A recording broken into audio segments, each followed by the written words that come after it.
Hare Krishna,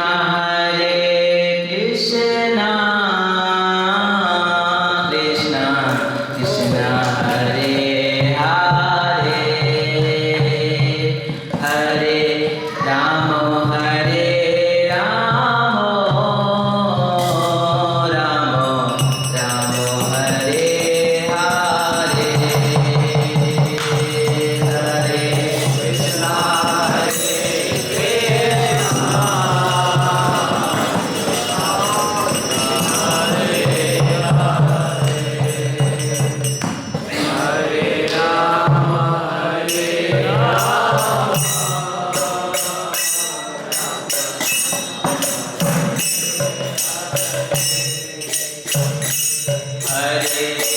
Krishna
सारे शीलवानों में सबसे श्रेष्ठ हैं शिव जी, और हमेशा दूसरे को दर्द के लिए सोचते रहते हैं।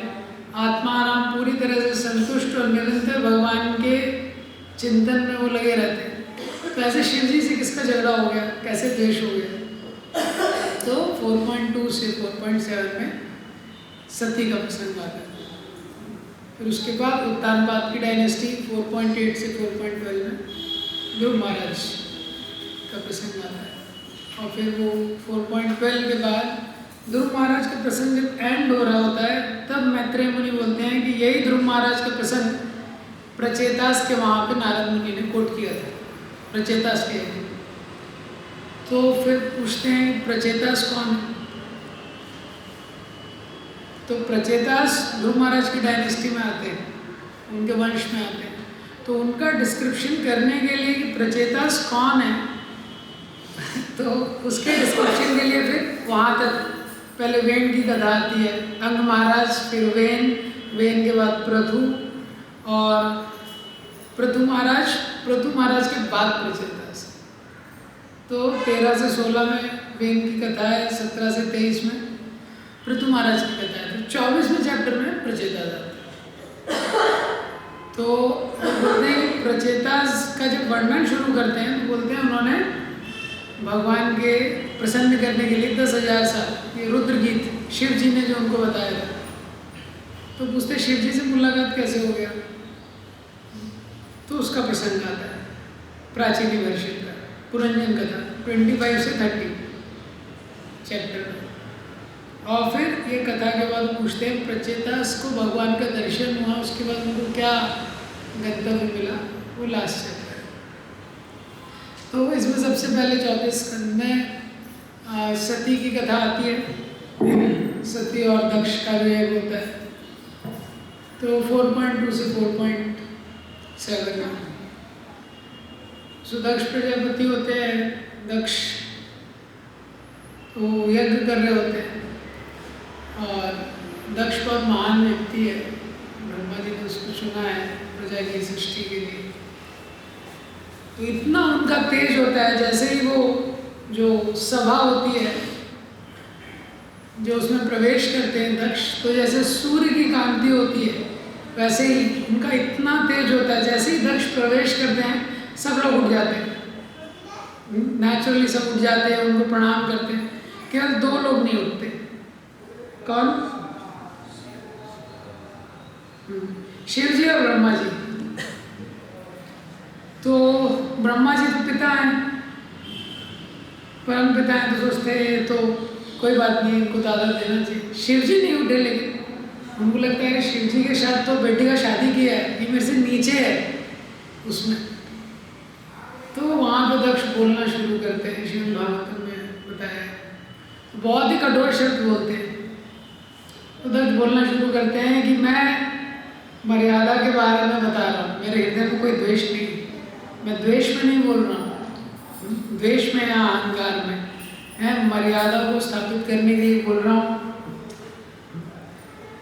कि मैंने देखो इससे अपनी लड़की की शादी कर दी, ये शिव से, कहा मेरी जो पुत्री है वो मृगनयनी इतनी सुंदर है, और ये देखो ये भूतों के साथ घूमते रहता है, 3 दिन में कभी नहाता है नहीं नहाता है, वस्त्र भी कभी पहनता है कभी नहीं पहनता है।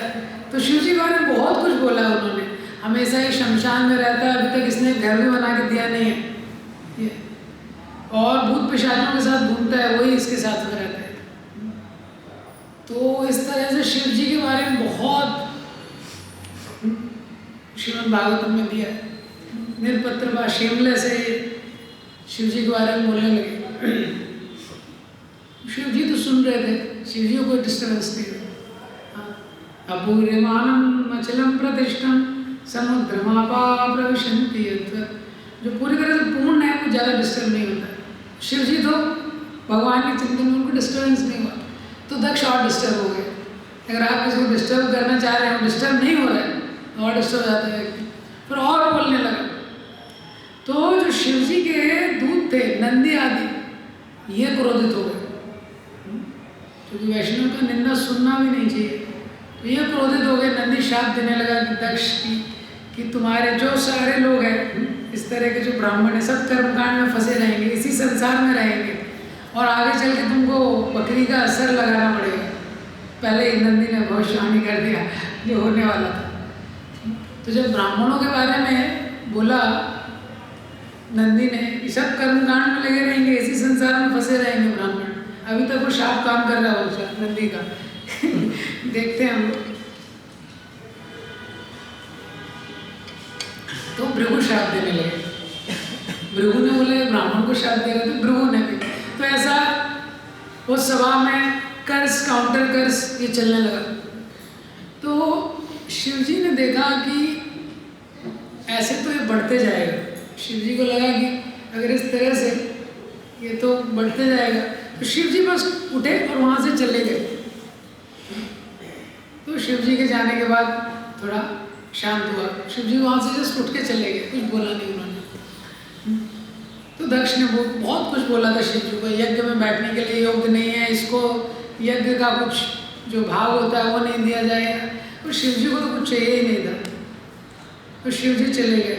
अब जब शिव जी चले गए तो यहाँ पे स्टॉप नहीं हुआ, तो ये चलते रहा। दक्ष ने अपना यज्ञ कंप्लीट किया, सब कुछ हुआ, शिव जी भी अपने वहाँ पे। अब थोड़े समय बाद क्या है कि दक्ष ने दूसरा यज्ञ किया, यज्ञ नंबर 2, तो वो स्टार्ट किया। तो वो यज्ञ की तैयारियां होने लगी और सब लोगों को बुलाया गया। सारे देवता आते थे, दक्ष प्रजापति जब यज्ञ करते थे सारे अपना भाग लेने आते थे, शेयर लेने आते थे। तो जब दक्ष ने जब दूसरा यज्ञ किया तो उसकी इतनी व्यापक तैयारियां हुई, और जो सती थी जो शिव जी के साथ, तो इनकी जो बहनें थी और 16 थी ना, तो बाकी 15, तो वो सब भी अपने अपने विमानों में, दिव्य विमानों में एकदम रेडी होके तैयार होके जा रही थी। कहाँ? तो सब लोग कैलाश के सामने से जा रहे थे काफी लोग। तो सती देख रही थी, अरे सब मेरी बहनें जा रही हैं, सब रिश्तेदार जा रहे हैं। हाँ, और पूरा न्यूज़ फैल गया कि दक्ष यज्ञ कर रहे हैं। तो सती बोलने लगी शिव जी को कि मैं भी जाना चाहती हूँ। तो शिव जी ने बोला नहीं, वहाँ जाना उचित नहीं है, हमको निमंत्रण नहीं आया है। सती ने बोला अरे घर में किसी निमंत्रण की जरूरत थोड़ी रहती है, बिना निमंत्रण के भी जा सकते हैं। तो शिव जी ने बोला हाँ वो तो ठीक है, लेकिन आपके जो पिता हैं उनकी मेरे में दोष बुद्धि। तो सती बोलती हैं अरे आप खड़े हो जाते, क्या दिक्कत थी, खड़े ही तो होना था आप भी खड़े हो जाते। तो शिव जी बोलते हैं देखो, जब हम किसी को खड़े होकर प्रणाम करते हैं तो उसके शरीर को प्रणाम नहीं करते, उसके हृदय में जो परमात्मा है उसको प्रणाम करते हैं। ओबेसेंसेस किसको करते हैं हम? उसके सामने वाले के हृदय में जो परमात्मा है उसको ओबेसेंसेस करते हैं। तो मैं ऑलरेडी मेरा मन जो है वो परमात्मा में समाहित था, तो मुझे उसकी आवश्यकता नहीं थी। तो सती और शिव जी में ऐसा चलने लगता है। सती बोलती है फिर भी हमको चलना चाहिए। शिव जी बोलते हैं ठीक है, तुमको जाना है तो जाओ, लेकिन तुम्हारा वहाँ पे सम्मान नहीं होगा, क्योंकि तुम्हारा कनेक्शन मेरे से है। तो तुम जाओगी तो मेरे से कनेक्शन होने के कारण पिताजी तुम्हारा सम्मान नहीं करेंगे। दक्ष ये तो दक्ष जैसे लोग जो भौतिक चीज़ों में आ सकते हैं, वो परमहंसों के ऐश्वर्य का सम्मान नहीं करना जानते। तो मेरे से तुम्हारा संबंध है, इसलिए तुम्हारा अपमान होगा, और अपमान तुम सहन नहीं कर पाओगे तो अनर्थ हो जाएगा। शिव जी पहले ही बता देते। अब लेकिन सती को जाना है, बाहर आ रही है, अंदर आ रही है, बाहर आ रही है, अंदर आ रही है, देख रही है, एक एक करके सब जा रहे हैं। सती बोलती है शिव जी को आप तो आत्मा राम है, मैं तो स्त्री हूँ, मेरा स्वभाव है, हाँ तो मुझे जाना है। तो अंत में सती वो जानना चाहती थी भगवान के परमिशन के साथ, शिव जी के। शिव जी ने परमिशन नहीं दिया, तो सती देखने लगी शिव जी की तरफ, ऐसे देख रही थी जैसे भस्म कर देगी, ऐसा श्रीमद् भागवत में वर्णन है। लेकिन शिव जी फिर वो चली गई, और शिव जी के जो दूत थे वो भी साथ में गए। सती जा रही हैं तो अकेले जाएंगे नहीं, सारे दूत साथ में गए। पार्वती सती वहाँ पे जाती हैं, और जब वहाँ पे जाती हैं तो दक्ष उनसे नहीं मिलते। तो बहनें मिलती हैं, माता मिलती है, लेकिन दक्ष नहीं मिलता। तो सती को अच्छा नहीं लगता है। फिर बहनें माता उनको काफ़ी सारे उपहार देती हैं, सती को स्वीकार नहीं करती। और यज्ञ जहाँ हो रहा होता है वहाँ जाती हैं तो देखती हैं शिव जी के लिए स्थान नहीं। तो जब देखती हैं कि शिव जी के लिए स्थान नहीं, बहुत क्रोधित हो जाती है सती, और इतना क्रोधित हो जाती हैं वो, क्रोध में फिर दक्ष को बोलने लगती है कि जो शिव हैं उनका नाम शुभ करने वाला, उनका नाम लेने से जगत में शुभ होता है। जो हर किसी में अच्छा देखते हैं वो शिव में भी आप अच्छा नहीं देख पा रहे हैं। ये तो अभी मैं ये शरीर, आपने शिव जी के लिए स्थान नहीं रखा, मैं जो शरीर है जो आपके द्वारा प्राप्त हुआ है इसको नहीं ग्रहण कर सकती, मैं सहन नहीं कर पाऊंगी, क्योंकि भविष्य में कभी मुझे दाक्षायणी करके शिव जी ने बोल दिया तो मैं सहन नहीं होगा, आपसे शरीर मिला है मैं इसका त्याग करूँगा। तो सती जी बैठ जाती हैं षट चक्री योग के द्वारा अपने शरीर से अग्नि प्रज्वलित करके वहीं पे, तो सब लोग एकदम डिस्टर्ब हो जाते हैं। शिव जी के जो दूत होते हैं वो अटैक करने लगते हैं यज्ञ पे।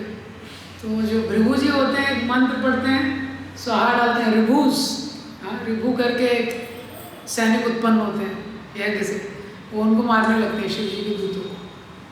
तो शिव जी के दूत भाग जाते हैं, वहाँ कैलाश में शिव जी बैठे हैं, उनको पता चलता है।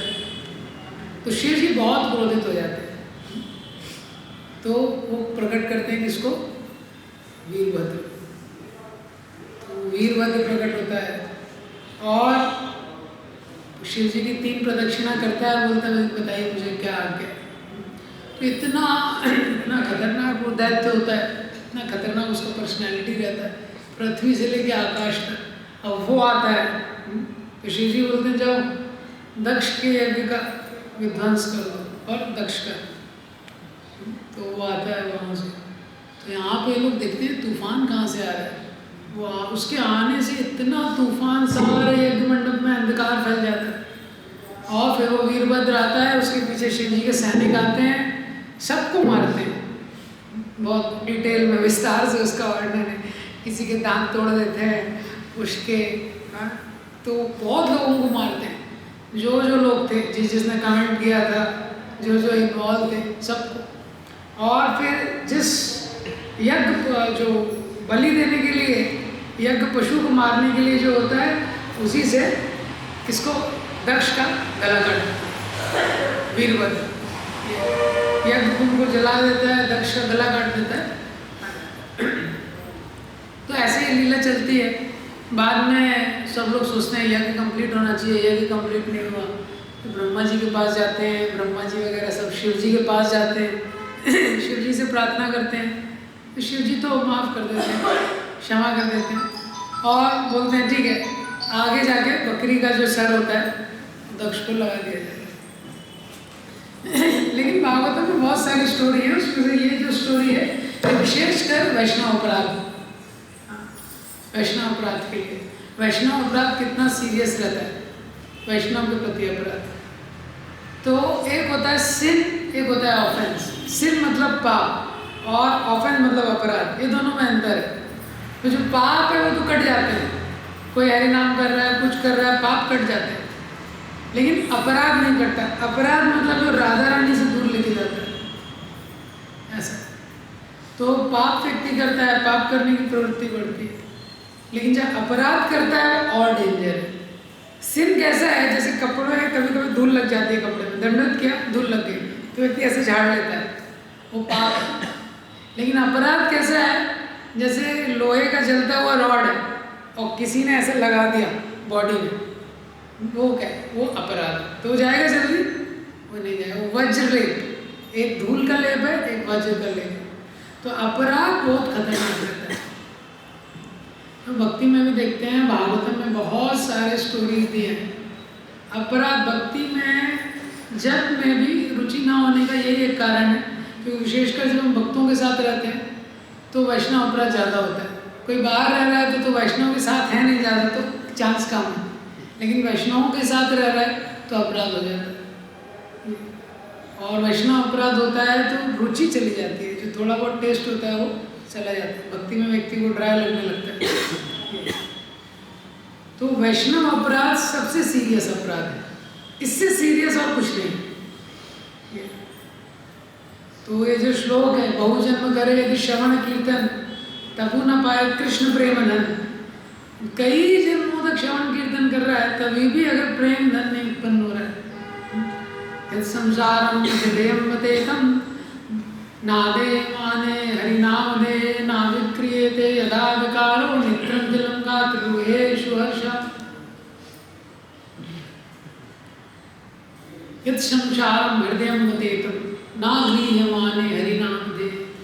इस संसार में व्यक्ति है हरि नाम दे रहा है, हरि नाम को ग्रहण कर रहा है, हाँ, हरि नाम का उच्चारण कर रहा है और शरीर में विकार उत्पन्न नहीं हो रहा है, अष्ट साथी वेगा। और नेत्रम जलम गात्र रोहे, नेत्रों से आंसू गिर नहीं रहे। इसका मतलब क्या है? हार्ट कैसा है? स्टील फ्रेम्ड है, स्टील का हार्ट बना हुआ है। तो अभी तो कभी तक आंसू निकला नहीं है जब के समय, हाँ, जब के समय तो आंसू निकला नहीं।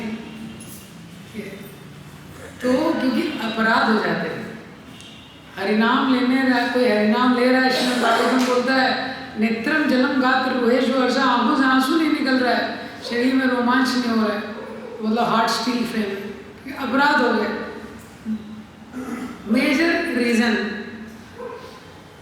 भक्ति में बहुत बड़ा उसका डेंजर रहता है, ऑफेंस का। तो Krishna conscious fire it does not catches because heart is wet with offenses. भक्ति की अग्नि में प्रज्वलित नहीं होती क्योंकि अपराध हो जाते हैं, भक्तों के साथ रहते रहते भक्तों के प्रति अपराध हो जाते हैं।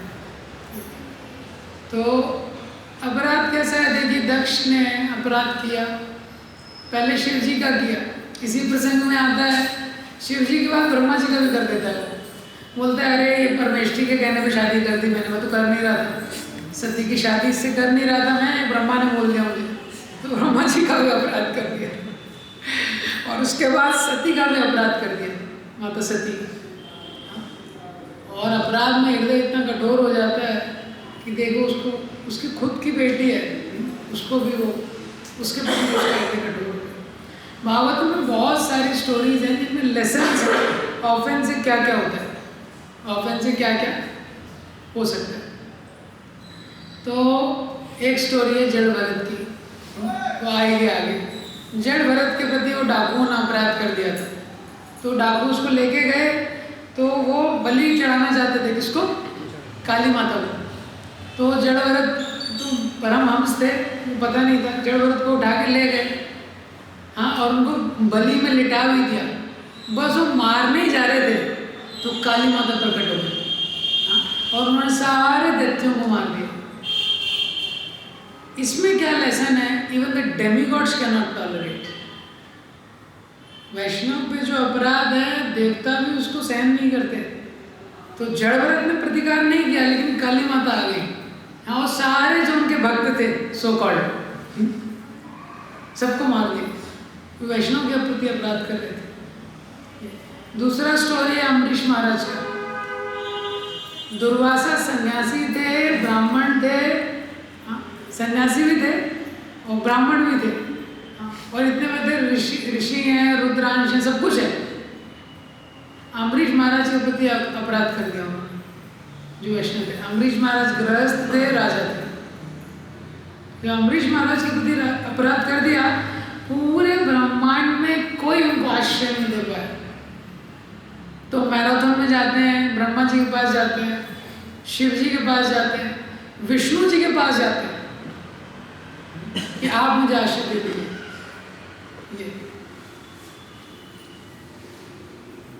तो विष्णु जी बोलते हैं तो अम्बरीश के पास ही जाना पड़ेगा।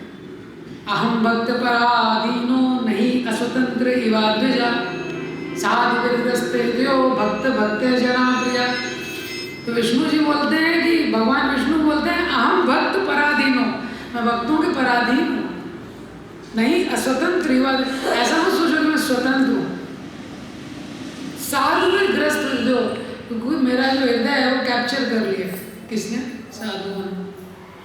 तो अम्बरीश महाराज तो दुर्वासा को वापस आना पड़ता है। इसका मतलब क्या है? इसमें क्या लेसन है? वो भगवान भी इंटरव्यू नहीं करते अगर कोई वैष्णव अपराध कर देते, भगवान उसमें हस्तक्षेप नहीं करते। कोई वैष्णव अपराध कर देते तो भगवान ही उसका टेस्ट ले लेते, जो उसका भक्ति में टेस्ट है वो भगवान ले लेते। तो उसको वैष्णव से ही जाके माफी मांगनी पड़ेगी। वैष्णव अपराध इतना डेंजर है। चौथा उदाहरण है रावण का। रावण ने किसको अपराध कर दिया? विभीषण को। विभीषण ने एक बार बीच में बोलता था, फिर रावण ने विभीषण को लात मार दिया। वर्बल ऑफेंस तो करते ही रहता था, फिजिकल ऑफेंस भी कर दिया। और विभीषण कई बार बोला था, साधु अवज्ञा कर फल ऐसा, जरे नगर अनाथ कर जैसा। पूरी लंका चल रही है जैसे अनाथ है, कोई है नहीं इसका स्वामी। साधु अवज्ञा कर फल ऐसा। तो ये अपराध, दुर्योधन ने अपराध किया किसका? पांडवों का। दुर्योधन ने, तो देखिए सारे भाई सब नष्ट हो गए। तो जो अपराध है, शास्त्रों में इसके बहुत सारे उदाहरण हैं। तो अपराध बहुत डेंजर है, और विशेषकर वैष्णवों के प्रति। एक बार कोई भक्ति में आ गया, उसके प्रति अपराध बहुत डेंजर है। इंद्र ने अपराध कर दिया 6वें स्कंद में, किसका? बृहस्पति का। तो बृहस्पति जी एंटर किए सभा में, जो उनके गुरु थे, और इंद्र की मंगल आरती चल रही थी। वो इंद्र की पूजा चल रही थी। सब लोग इंद्र की पूजा कर रहे थे, कोई चावल डुला रहा था, कोई नृत्य कर रहा था। और इंद्र बहुत महान व्यक्ति है, वो साधारण व्यक्ति नहीं, और वो रेगुलर होता था, रेगुलर का सिस्टम था। लेकिन उस दिन वो जस्ट फॉर सेकेंड्स, कुछ सेकंड के लिए जस्ट वो उठ के प्रणाम नहीं कर पाए, जस्ट कुछ सेकंड्स के लिए। और उतने में बृहस्पति जी ने सेंस कर लिया कि इसको अहंकार, और फिर तुरंत वो चले गए। सेकंड्स लेटर, जस्ट कुछ सेकंड्स के बाद इंद्र अपने आप को कोसने लगा, मेरे से इतनी बड़ी गलती हो गई, ये हो गई, वो हो गई। तब तक उसके बाद बलि महाराज आक्रमण करते हैं, पूरा स्वर्ग से फिर हो जाता है। ये अपराध। तो अपराध बहुत डेंजर है। जो अपराध होता है वो बहुत, उसके जो कॉन्सिक्वेंसेस होते हैं बहुत ज़्यादा होते हैं। सीता माता ने लक्ष्मण जी के प्रति अपराध कर दिया,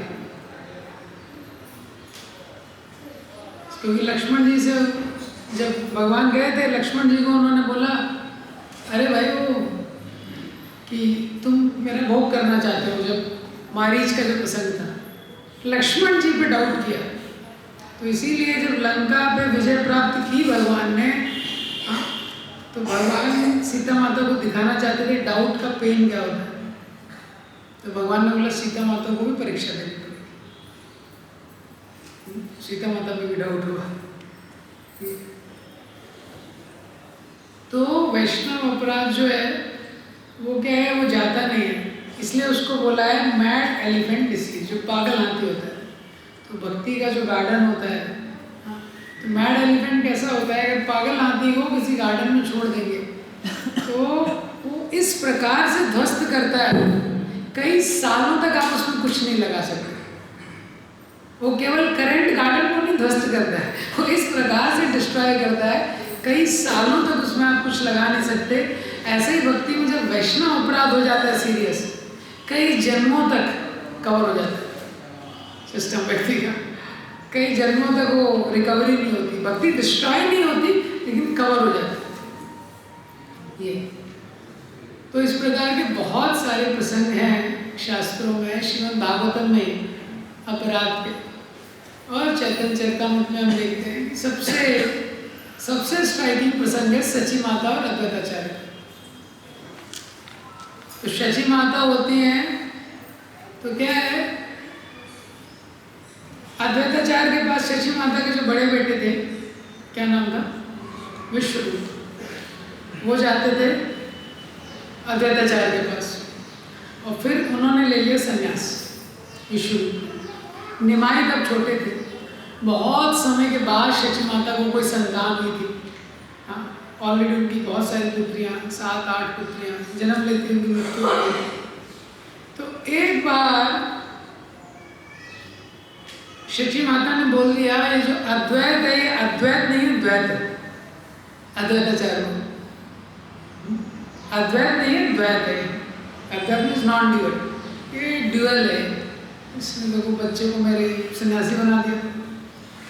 तो आगे जाके चैतन्य लीला में आता है कि चैतन्य महाप्रभु सबको कृपा दे रहे हैं, सब लोग बोल रहे हैं शची माता को। तो चैतन्य महाप्रभु बोलते नहीं, उन्होंने अपराध किया, वो चैतन्य महाप्रभु की माँ है, वो जगत की माता है शची माता।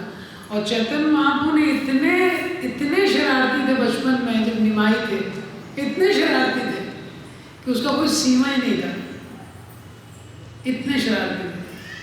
तो हम देखते हैं, लेकिन शची माता कभी क्रोधित नहीं हुई है। अगर आप चैतन्य लीला में देखेंगे, जैसे यशोदा मैया ने छड़ी उठाई है ना, शची माता ने कभी नहीं उठाई। एक बार निमाई ने सारा किचन तोड़ दिया, एक बार सारे मटके तोड़ दिए, बहुत शरारत करते थे, लेकिन शची माता कभी क्रोधित नहीं हुई, इतना प्रेम। ऐसी माता को चैतन्य महाप्रभु बोल रहे हैं कि इन्होंने अपराध किया। तो बोले अब सोल्यूशन क्या है? तो बोले जिसके प्रति अपराध किया है उससे क्षमा मांगनी पड़ेगी, अद्वैताचार्य से चरण धुली। तो अद्वैताचार्य से लोग बोलते हैं वैष्णव की, ऐसा बोल रहे चैतन्य महाप्रभु। अद्वैताचार्य बोलते हैं अरे शची माता तो जगत वंदनीय है, मैं कैसे उनको चरण धुली दूंगा, तो जगत के लिए वंदनीय है शची माता। तो फिर भी जब एक लीला आती है, जब अद्वैताचार्य बेहोश हो जाते हैं, फेंट हो जाते हैं एक्सटेसी में, तो शची माता चरण धुली लेती है। तो सबसे कठोर सिद्धांत चैतन्य महाप्रभु ने ऐसे स्थापित किया है वैष्णव अपराध के लिए, जो यहाँ पे देखते हैं। और ध्रुव महाराज का जो आगे प्रसंग आएगा उसमें भी एक सिद्धांत है। ध्रुव महाराज डिवोटी थे नहीं, तब अपराध कर दिया था किसने? सुरुचि ने। अब लेकिन बाद में डिवोटी बन गए उनको वैष्णव अपराध लगते, वो डिवोटी नहीं थे, बाद में डिवोटी बन गए। उनको क्या पता था भाई इतना खतरनाक 6 महीने में पूरा। तो सुरुचि को अपराध लग गया जो उसने पहले किया था। तो इसलिए सिद्धांत ये है कि सम्मान पूर्वक सबसे व्यवहार करना चाहिए। अहंकार जो है वो बहुत बड़ा शत्रु है भक्ति, क्योंकि अहंकार से अपराध हो जाता है। सकल सम्मान कोरिले शकाति देवनाथ जथा जथा, तब तो गाइबो हरिनाम सुखे अपराध बेहता। सकल सम्मान, हे गुरुदेव मुझे इतनी शक्ति दीजिए कि मैं सबका सम्मान कर सकूं, और तभी हरि नाम में अच्छे से ले सकता हूँ। तो जो 6 चीज़ें हैं, नॉलेज है, तपस्या है, ज्ञान है, तपस्या है, ऐश्वर्य है, शक्ति है, ओज है, ये सारी चीज़ें पॉजिटिव की जगह नेगेटिव हो जाती है, उसमें अहंकार जुड़ जाता है। ये शिव जी बताते हैं सती को दक्ष के प्रसंग में कि शक्ति, बुद्धि, ज्ञान, ऐश्वर्य सब क्या होता है, पॉजिटिव की जगह क्या हो जाता है, नेगेटिव हो जाता है।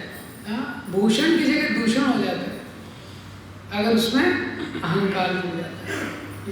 तो किसी भी चीज़ का व्यक्ति को अहंकार होता है, उसके कारण अपराध हो जाता है। अगर हमको लगता है कि मेरे पास ज़्यादा बुद्धि है तो अपराध हो जाता है। अगर मुझे लगता है कि मेरे पास ज़्यादा मैं धनी हूँ तो अपराध हो जाता है। अगर जाति का घमंड है, मैं ब्राह्मण हूँ तो अपराध हो जाता है। मैं ज़्यादा शक्तिशाली हूँ, मैं बहुत ज़्यादा इंटेलिजेंट हूँ, मैं शास्त्र ज़्यादा जानता हूँ, हर चीज़ में अपराध हो जाता है। तो धन होना गलत नहीं है, लेकिन मैं धनवान हूँ, ये अहंकार है। तो ऐश्वर्य गलत नहीं है, लेकिन मैं ऐश्वर्यशाली हूँ, ये अहंकार, मैं। तो इससे अपराध होता है। तो ये सती और दक्ष का प्रसंग है। इस प्रकार से लंबा स्टोरी आता है, और अहंकार का बीज जब तक अपराध रहता है आगे भी चलता है। दक्ष आगे जाके नारद मुनि का भी अपराध करने वाला है इसी कैंटो में आगे जाके। तो इसके बाद इसमें प्रसंग आता है ध्रुव महाराज का कि उत्तानपाद होते हैं, उनकी 2 रानियां होती हैं। उत्तानपाद का डायनेस्टी का वर्णन है, सुरुचि और सुनीति। तो सुरुचि और सुनीति, तो सुरुचि उनको ज़्यादा प्रिय थी। तो सुरुचि के पुत्र का नाम था उत्तम, सुनीति के पुत्र का नाम था ध्रुव। तो सुनीति राज्य के बाहर वाले एरिया में रहती थी, तो वहीं पे ध्रुव खेलते रहता था। ध्रुव जी खेलते रहते थे बच्चों के साथ। तो उनके फ्रेंड्स पूछते थे भाई तुम्हारे पिताजी कौन है? बोलते अरे ये उत्तानपाद राजा है, वो मेरे पिताजी हैं। तो बोलते पिताजी तुम लोग यहाँ क्यों रह रहे हो, महल में क्यों नहीं रहते हो?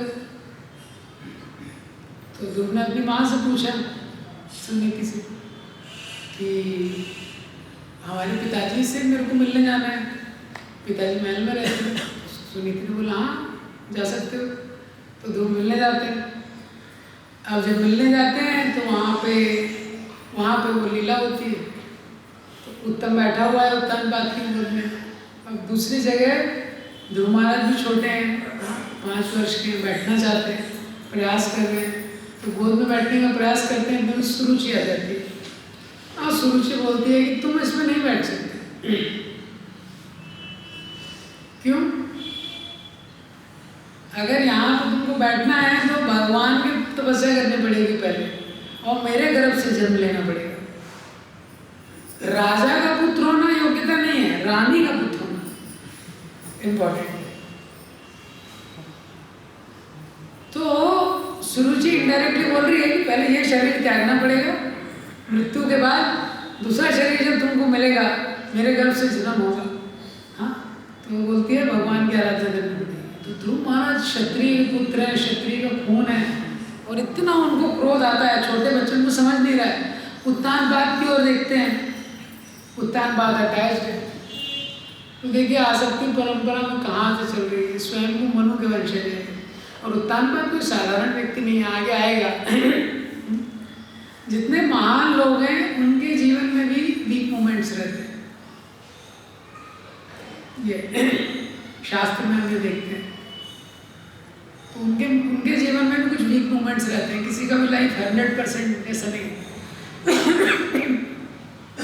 लेकिन वो जो वीक मोमेंट्स हैं, तो वीक मोमेंट्स के बाद भी वो लोग महान रहते हैं। जैसे ब्रह्मा जी एक बार अपनी पुत्री वाक से आकर्षित हो गए जब उन्होंने वाक का सृष्टि किया। ये तो जिन लोगों ने ब्रह्मा की भर्त्सना की वो पतन हो गया उनका। ब्रह्मा जी तभी भी महान थे।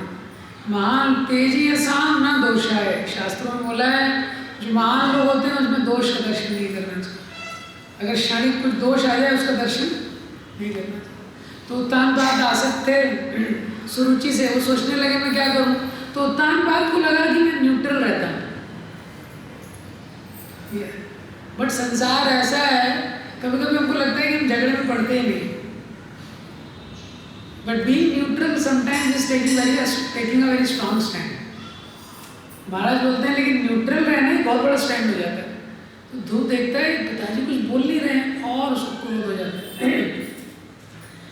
तो जैसे सांप पे कोई पांव रख देता है, इस प्रकार से फड़फड़ाते हुए रुक जाता है अपनी माँ के पास रोते हुए और सुनीति से बोलता है, जो तब तक सुनीति को पता चल जाता है बाकी दास दासियों से कि इस प्रकार की सिचुएशन में।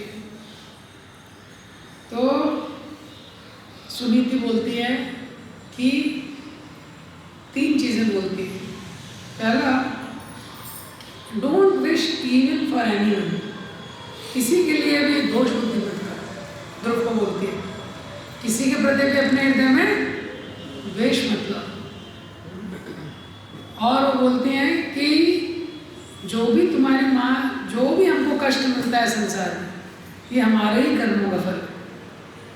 और तीसरा, जो तुम्हारी माँ ने बोला है, सुरुचि ने जो बोला है, कठोर है लेकिन सत्य है। तो सुनीति जो होती है सार को ग्रहण कर लेती है सुरुचि की बात से, कि वो सही बोल रही है कि तुम भगवान के पास जाओ।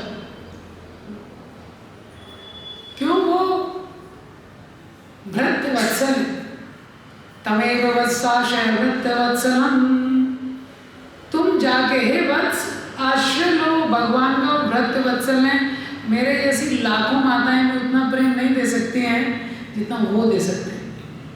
ये सुनीति बोलती है। सुनीति आदर्श माँ है। तो सुरुचि मतलब रुचि, टेस्ट में जो अच्छा है।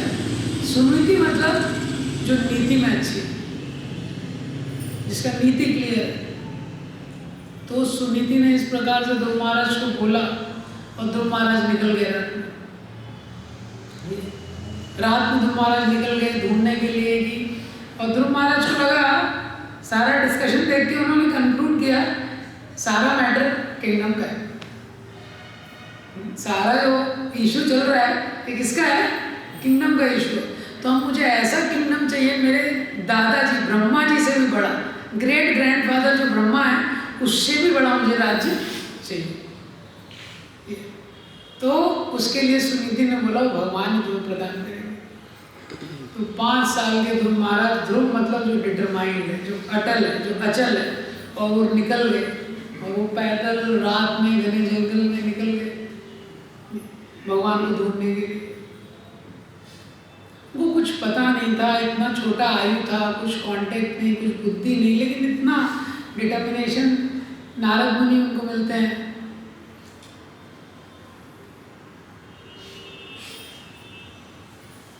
Association of sincere devotees is never a coincidence.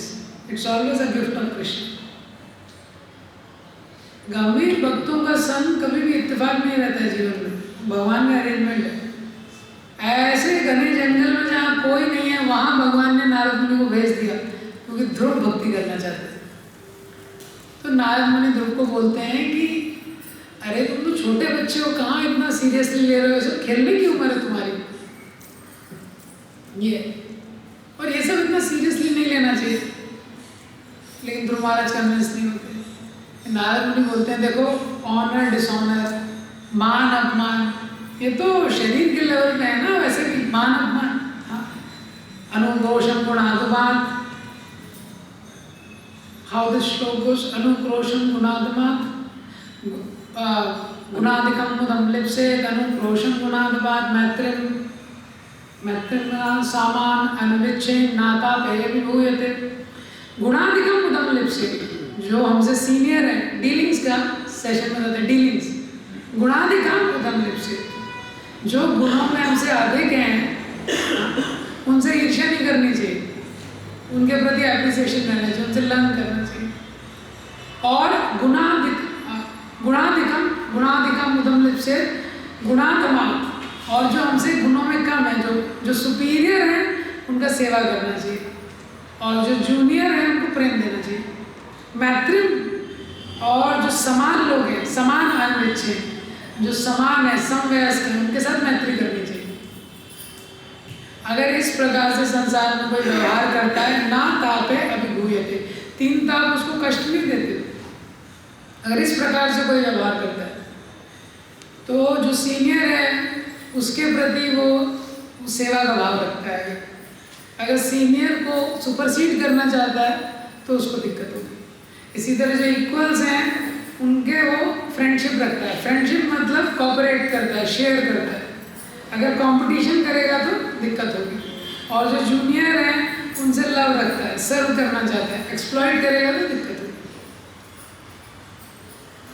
और टीचिंग देते हैं, और नारद मुनि ध्रुव महाराज को बोल रहे हैं कि तुम सहन करो। ध्रुव महाराज बोल रहे हैं आपकी टीचिंग बहुत अच्छी है, लेकिन मैं इसको सहन नहीं कर सकता, मैं क्षत्रिय का पुत्र हूँ। अगर आप मुझे बता सकते हैं कि कहाँ मिलेंगे भगवान, हाँ कहाँ वो भगवान मुझे बता तो एक ऑनेस्ट तरीका अगर आप मुझे बता सकते हैं तो ठीक है, नहीं तो आप साइड हो जाइए। तो नारद मुनि के टेस्ट में क्वालिफाई हो जाते हैं ध्रुव। नारद मुनि देखना चाहते थे।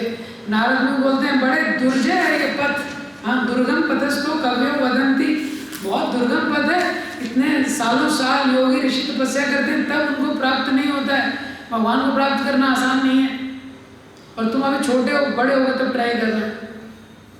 लेकिन ध्रुव महाराज नहीं माने। तो ध्रुव महाराज को नारद मुनि बोलते हैं यहाँ से मधुबन जाओ, मधुबन में जाके भगवान का विग्रह बनाओ, विग्रह बना को इस प्रकार से उनको फूल अर्पण करो, 3 बार स्नान करो, सारा डिटेल बताते हैं। हाँ, और जो चीज़ें वहाँ उपलब्ध नहीं है मन से उनको अर्पण करो। तो ध्रुव महाराज को पूरा, तो कानपुर से निकले हैं ध्रुव महाराज पैदल मधुबन के लिए, जो यहाँ पे हाँ जो 125 वन है यमुना की बैंक पे, उसमें से 12 वन प्रमुख हैं, 5 साइड है, 7 अलग साइड। तो मधुबन, कानपुर से वृंदावन पैदल ध्रुव महाराज आए हैं, कानपुर से वृंदावन। इतना दृढ़ निश्चय, उस समय कोई ट्रांसपोर्टेशन नहीं था, कुछ नहीं था, और पूरा जंगल था। तो महाराज बोलते हैं just the fear of wild animals could discourage anyone. अरे जंगली जानवरों का भय ही किसी व्यक्ति को वो कर दिया। लेकिन ध्रुव महाराज अटल थे। तो यहाँ आके उन्होंने तपस्या की है, और ध्रुव महाराज डिटर्मिनेशन के लिए जाने जाते हैं। कैसा उनका दृढ़ निश्चय था। तो पहले महीने में वो खाते थे क्या, कपित्त फ्रूट। तो ये कपित्त फ्रूट खाया है किसी ने? हाँ, किसने खाया? हाँ, तो वो ज़्यादातर मार्केट में मिलता नहीं है। हाँ, बंदर ही खाते हैं। तो वो पहले मंथ में खाते थे ध्रुव महाराज, 3 दिन में। हाँ, 3 दिन में एक बार। फिर दूसरे मंथ में ड्राई लीव्स, ग्रास और ड्राई लीव्स 6 दिन में एक बार। तो मेनू भी लाइट हो रहा था और डिसिप्लिन भी टाइट हो रहा था, दोनों टाइम ड्यूरेशन। 6 दिन में एक बार। फिर 9 दिन में एक बार केवल पानी। फिर 12 दिन में एक बार ब्रीदिंग, 4थे महीने में। और 5वें महीने में वो श्वास उनकी पूरी उन्होंने रोक ली, उनका मन पूरा एब्जॉर्ब हो गया। इससे बहुत लेसन दिए गए हैं। एक जो प्रमुख लेसन है, भगवान के आश्रय में इतनी संतुष्टि है, ध्रुव महाराज को किसी और चीज़ की आवश्यकता ही नहीं लगी। वो ऐसा नहीं बहुत ट्राई कर रहे थे फिर ब्रेक हो रहा था, फिर ट्राई कर रहे थे फिर ब्रेक हो रहा था। इतनी संतुष्टि है भगवान के आश्रय में कि जो शारीरिक आवश्यकताएं हैं वो कम हो जाती है। और ध्रुव महाराज के केस में देखते हैं, यहाँ पे वृंदावन में जो गोस्वामी थे, जो पूरी तरह भगवान में जिनका मन लगा हुआ था, रूप गोस्वामी, रघुनाथ दास गोस्वामी 2 दिन में एक बार सोते, 1 दिन में 2 घंटे सोते थे रूप गोस्वामी आदि। और रघुनाथ दास गोस्वामी 3 दिन में एक बार 2-3 ड्रॉप बटर मिल्क लेते थे छाछ, और उसमें वो अपने आप को कोसते थे मैं इंद्रिय तृप्ति कर रहा हूँ। Even breathing became a sense gratification for Dhruva. सांस लेना भी इंद्रिय तृप्ति हो गया उनके लिए। तो श्रीमद् भागवतम में ये उदाहरण है ताकि हम लोग नम्र रहें। अगर किसी को लग रहा है मैं निर्जल कर रहा हूँ, अगर किसी को लग रहा है मैं जल्दी उठ रहा हूँ, अगर किसी को लग रहा है मैं थोड़ी तपस्या कर रहा हूँ, कई लोग लगाते हैं फलाहारी बाबा, ये बाबा। तो हमारे आचार्यों ने ऐसा स्टैंडर्ड सेट करके रखा है जिससे हम लोग नम्र रहें, क्योंकि दैन्यता भक्ति में सबसे बड़ी कसौटी है। और ध्रुव महाराज को इतना आश्रय, भगवान की भक्ति का एक स्वभाव है, जितने सम्यक रूप से कोई भक्ति में लगता है बहुत कम उसको चीज़ें लगती हैं। तो हम भी देख सकते हैं जैसे जैसे डिवोटीज डिवोशनल लाइफ में आते हैं नीड्स कम हो जाती हैं। पहले डिवोशनल लाइफ भक्ति में नहीं है तो कितने कपड़े चाहिए उसको, कितना वैरायटी चाहिए कॉलेज में, कितने वैरायटी के उसको जीन्स चाहिए, टी शर्ट्स चाहिए, शूज़ चाहिए, क्या क्या चाहिए, कितना वैरायटी चाहिए हर चीज़ का उसको। भक्त बनते हैं सब 90% में धोती कुर्ता ही मैनेज कर देते कुछ चेंज करना नहीं उसको, बहुत लाइफ सिंपल हो जाता है उसका। भक्त बनने से ईटिंग में, स्लीपिंग में, हर चीज़ में बहुत चीज़ें उसको चाहिए, कंपटीशन में लगा रहता है। क्यों? क्योंकि असंतुष्ट है व्यक्ति। जैसे जैसे भक्ति करता है वो संतुष्ट हो जाता है, और जो संतुष्ट हो जाता है तो उसकी नीड्स अपने आप कम हो जाती है। क्योंकि भक्ति में एक आश्रय है, भगवान का आश्रय इतना स्टेबल आश्रय। और ध्रुव महाराज अपनी सांस रोक लेते हैं, जब सांस रोक लेते हैं पूरे ब्रह्मांड का एयर रुक जाता है। क्यों? क्योंकि उन्होंने परमात्मा को एकदम धारण कर लिया है। तो सारे देवता त्राही त्राही मच जाता है। भगवान दिखाना चाहते थे भक्ति की शक्ति को, अपनी शुद्ध भक्तों के द्वारा भगवान उसको प्रकाशित करते। तो सारे देवता आते हैं ब्रह्मा जी के पास, ब्रह्मा जी विष्णु जी के पास, विष्णु जी बोलते हैं हाँ मेरा भक्त है मैं जाऊँगा। तो ध्रुव महाराज के प्रसंग में सबसे महत्वपूर्ण एक लेसन है कि कंफर्ट जोन में भक्ति नहीं होती। कंफर्ट जोन एक होता है स्ट्रेस जोन, एक होता है कंफर्ट जोन, स्ट्रेस जोन, तीसरा होता है पैनिक जोन। हाँ, तो कंफर्ट जोन क्या है? आराम से खा रहे हैं, आराम से सो रहे हैं, सब कुछ आराम से चल रहा है और हमको लग रहा है भक्ति भी हो जाएगी, तो नहीं होगी कभी। ये भक्ति का सिद्धांत नहीं है। स्ट्रेस जोन रहना चाहिए at least, stress zone. Panic zone क्या है कि टेंशन इतना ज़्यादा हो गया तभी भक्ति नहीं होगी। स्वर्ग में कंफर्ट जोन है, हेल में पैनिक जोन है, तो दोनों जगह लोग भक्ति नहीं कर पाते हैं। स्वर्ग में कंफर्ट जोन है, उनको सारा नॉलेज पता है, तो देवताओं को सारे श्लोक याद है, गीता भागवत सब पता है, लेकिन ज़रूरत ही महसूस नहीं होती, कुछ स्ट्रेस है नहीं। और हेल में इतना स्ट्रेस है, वो आईसीयू से निकलेगा तब तो कुछ करेगा, वहाँ पे आईसीसीयू में ही वो है। ये इसीलिए यहाँ पे भक्ति पॉसिबल है, और यहाँ पे भी ये 3 जोन है। यहाँ पे जो कंफर्ट जोन में भक्ति करने का प्रयास करते हैं, तो आप देखेंगे चाहे गृहस्थ हो, चाहे ब्रह्मचारी हो, चाहे कोई भी, जो कंफर्ट बहुत ज़्यादा चाहता है तो भक्ति नहीं कर सकता, उसको थोड़ा स्ट्रेस लेना पड़ेगा। तो दूसरा है ध्रुव महाराज रिफाइन करते गए, तो भक्ति में कभी संतुष्ट नहीं होना चाहिए। भक्ति संतुष्ट होने का प्रोसेस नहीं है, आध्यात्मिक जीवन ऐसा है, बढ़ते जाना है, बढ़ते जाना है। तो पहला मन ध्रुव महाराज का, दूसरा मन, तीसरा मन, चौथा मन, ये उनकी भक्ति बढ़ती गई। तो कभी हमको ये नहीं सोचना चाहिए कि बहुत हो गया, मैं तो इतना भक्ति कर लिया हूँ, ये कर लिया हूँ। यही एक इंडिकेशन है कि भक्ति नहीं कर रहा है। भक्ति अगर अच्छे से नहीं चल रही तभी उसको ऐसा थॉट आ सकता है, क्योंकि भक्ति का स्वभाव है लौल्यम, उसको ग्रीड रहती है। कभी व्यापारी संतुष्ट होता है, सफिशिएंट पैसा हो गया मेरे पास, तो लौल्यम, उसको रिफाइन करने का हमेशा प्रयास करते रहना चाहिए कि और मैं क्या कर सकता हूँ, और मैं क्या कर सकता हूँ। उसके बाद ध्रुव महाराज के प्रसंग में जब आगे जाते हैं तो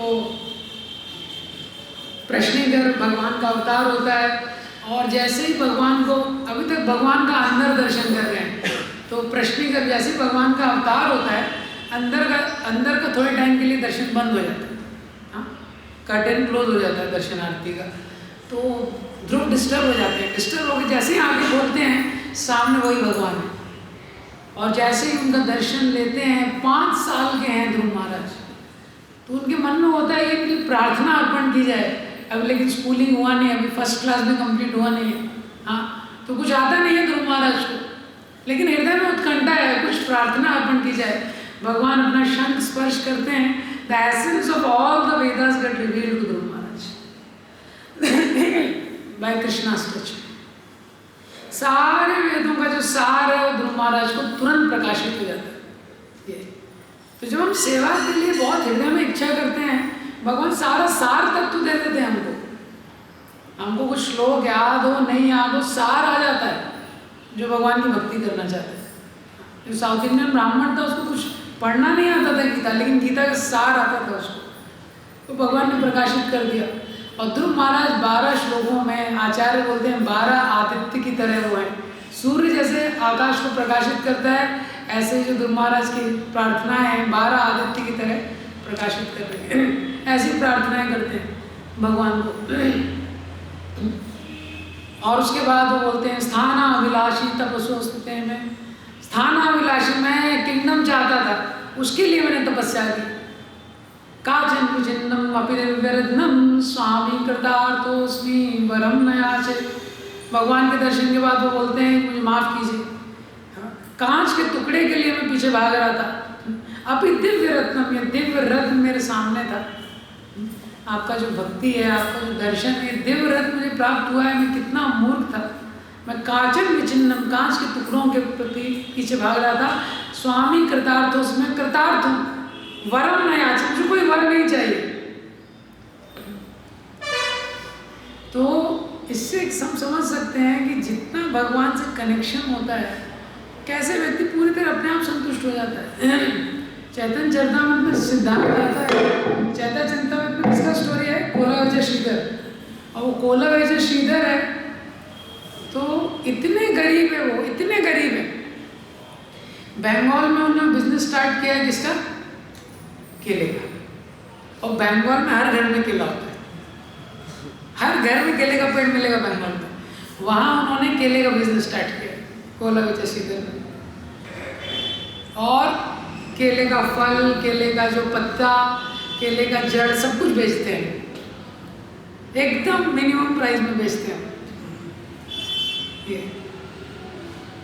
और इतने गरीब हैं, उनकी जो कोठरी है, जो झोपड़ी है, उसमें इतने छेद हैं, उससे पानी गिरते रहता है।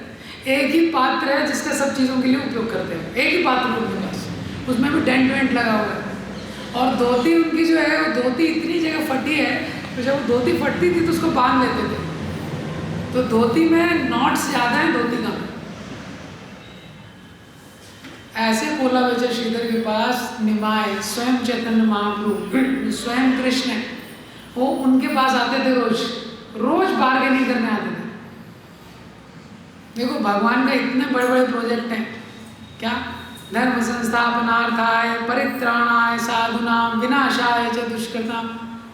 हम लोग छोटी सी लाइफ में बिजी हैं, भगवान को इतना बड़ा प्रोजेक्ट मैनेज करना है, लेकिन उनका सबसे बड़ा प्रोजेक्ट है अपने शुद्ध भक्तों के साथ आदान प्रदान करना। तो निमाय रोज आ रहे हैं और रोज उनसे बार्गेनिंग कर रहे हैं कि मुझे केला चाहिए, ये कितने का है? तो कोलाविचा बताते थे श्रीधर, तो निमाय बोलते तुम महंगा लगा रहे हो, तो बोलते थे तो बाकी जगह से ले लो। श्रीधर बोलते थे सबसे कम लगा रहा हूँ, तो निमाय बोलते नहीं तुम डबल रेट लगा रहे हो। तो श्रीधर बोलते तो बाकी जगह से ले लो।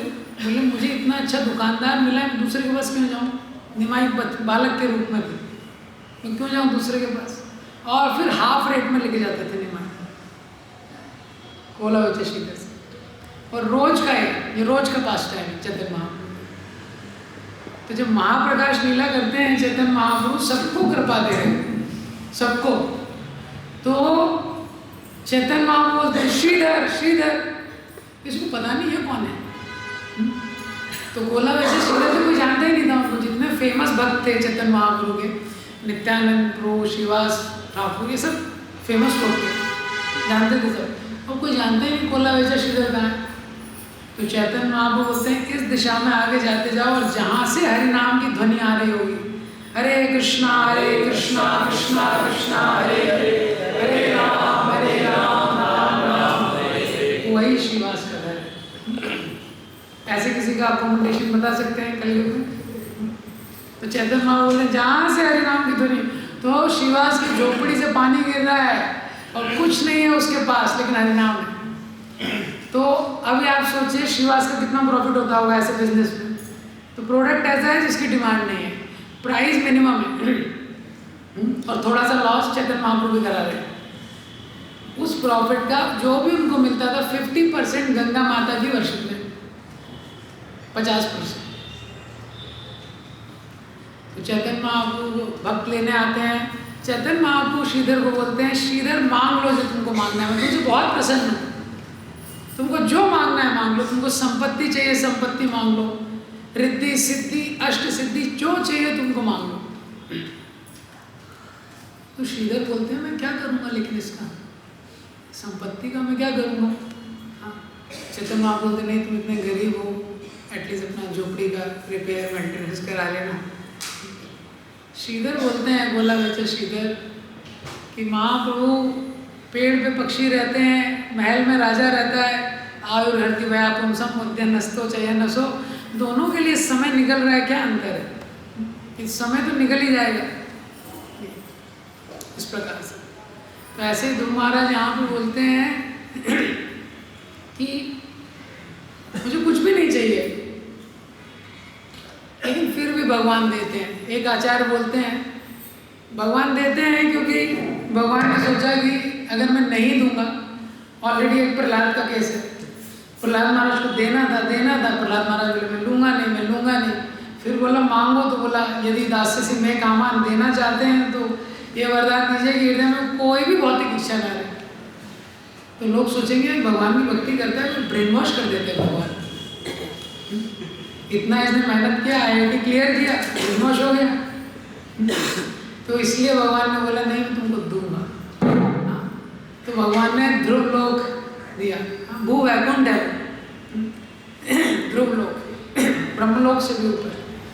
हाँ, सप्तऋषि इसकी परिक्रमा करते हैं। ध्रुव लोक का उनको किंगडम दिया, और 36,000 साल तक बिना आसक्ति के भक्ति पूर्वक ध्रुव महाराज ने पूरी पृथ्वी पर राज्य किया, बिना आसक्ति के। इस शक्ति भगवान किसी को देते हैं, हृदय को शुद्ध करके देते हैं, वो जितना मांगता है उससे ज़्यादा देते हैं, और जो देते हैं उसका वो उपयोग कर सकता है। ये अंतर है देवी देवताओं और भगवान में।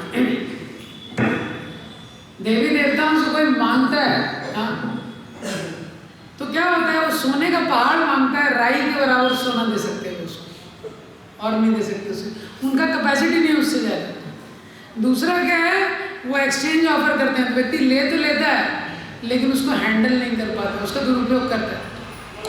इसलिए आप देखो, जो दैत्य हैं या तो ब्रह्मा जी की भक्ति करेंगे, शिव जी की, विष्णु की भक्ति नहीं करेंगे जरूर। विष्णु की भक्ति में आपको कोई दैत्य मिलेगा नहीं। तो देवता देते हैं तो उसका मिसयूज करते हैं लोग, तो पूरा तो वो दे भी नहीं सकते। रावण ने ब्रह्मा जी से मांगा, रावण को दे नहीं पाए ब्रह्मा जी जो मांगा था। तो ये अंतर है, जो भगवान देते हैं और देवता देते हैं। तो 36,000 साल तक पृथ्वी पे राज्य करने पर, और राज्य करने के बाद 36,000 साल ध्रुव महाराज के लिए वैकुंठ से विमान आया, नंद सुनंद आदि, हाँ, वैकुंठ से कीर्तन करते हुए विमान लेके आए। तो ध्रुव महाराज से बोला कि अभी आपका भगवान के धाम जाने का, भगवान के धाम चलिए, हम भगवान के पार्षद हैं, वैकुंठ से आपको लेने आए हैं, आपने ऐसा भक्ति किया है, भगवान को प्रसन्न किया है। तो इतने में जो काल होता है वो प्रकट हो जाता है। तो काल ध्रुव महाराज को प्रणाम करता है, और काल बोलता है कि आप इस शरीर में यहाँ से नहीं जा सकते। तो ध्रुव महाराज बोलते ठीक है, फिर नष्ट कर दो इसको। तो काल में इतनी शक्ति नहीं थी कि ध्रुव महाराज के शरीर को नष्ट कर दे। काल, तो काल के सर पे पांव रख के, मृत्यु के सर पे पांव रख के वैकुंठ के विमान पे आरोहण होते हैं। जैसे ही जाने वाले होते हैं तो दो चीजें, पहला, जब जा रहे होते हैं तो उनको याद आता है मेरी माँ ने मुझे बोला था भक्ति करने के लिए। मन में ऐसे सोचते हैं, बोलते नहीं है। तो उतने में नंद सुनंद दिखा देते हैं, वो सुनीति ऊपर जा रही होती है पहले दूसरे विमान। दूसरा, जितने ऋषि मुनि वहाँ पे होते हैं सबको प्रणाम करते हैं, सबसे आशीर्वाद लेते हैं, और फिर वैकुंठ के विमान में जाते हैं। कभी कोई सोचेगा अरे स्पिरिचुअल वर्ल्ड तो ध्रुव महाराज जा रहे हैं, ऋषियों को ब्लेसिंग लेना चाहिए। नहीं, वैष्णव का हृदय हमेशा यही है। भगवान के धाम जो लोग जा रहे हैं उनकी चेतना से हम लोग समझ सकते हैं कि नम्र जो व्यक्ति है वो ही वहाँ भी जा सकता है। तो हालांकि भगवान के धाम जा रहे हैं, इस संसार में व्यक्ति लोगों से ब्लेसिंग मांगता है कि थोड़ा कृपा कीजिए, ये कीजिए, वो कीजिए, भक्ति अच्छी हो, ये हो, भगवान का थोड़ा दर्शन प्राप्त हो। ध्रुव महाराज को भगवान का दर्शन भी प्राप्त हो गया और भगवान के धाम जा रहे हैं, लेकिन अभी भी आशीर्वाद ले रहे हैं। तो हमको आशीर्वाद और कृपा की हर स्टेज पे आवश्यकता है, ये ब्लेसिंग्स लेने का मूड हर जगह। तो ऐसे ध्रुव महाराज यहाँ से आध्यात्मिक जगत जाते हैं। तो ध्रुव महाराज के प्रसंग में मैत्रेय मुनि बताते हैं कि यही ध्रुव महाराज का जो गुणगान है ये नारद मुनि ने प्रचेताओं की सभा में किया था। तो विदुर पूछते हैं प्रचेता कौन थे, तो वो डायनेस्टी में बताते हैं कि ध्रुव महाराज के लीनेज में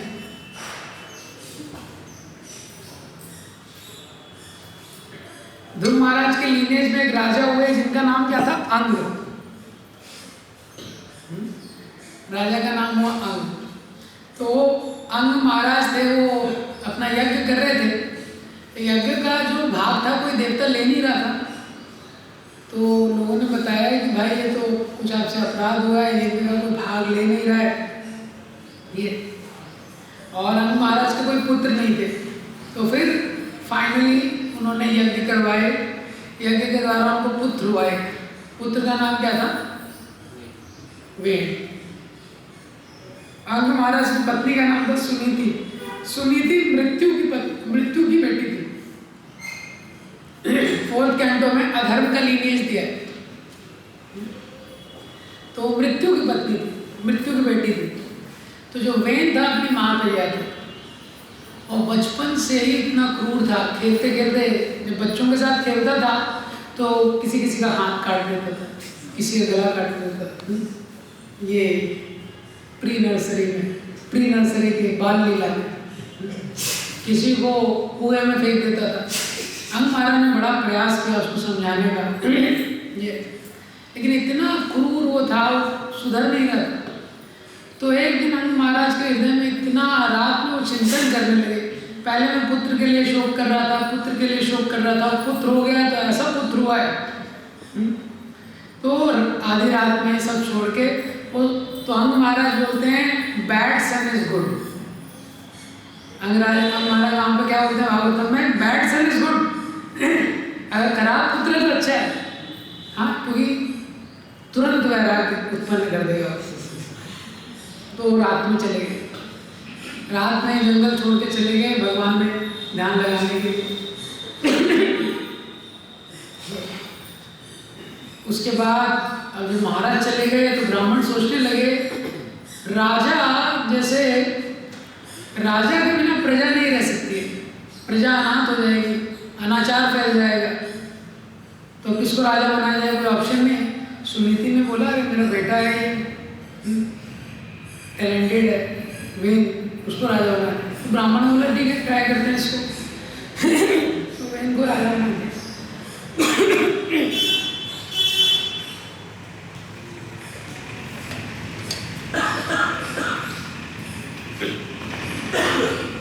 तो जब वेन को राजा बना दिया तो सारे चोर डकैत, क्राइम पूरा बंद हो गया, क्योंकि सबसे बड़ा क्रिमिनल था।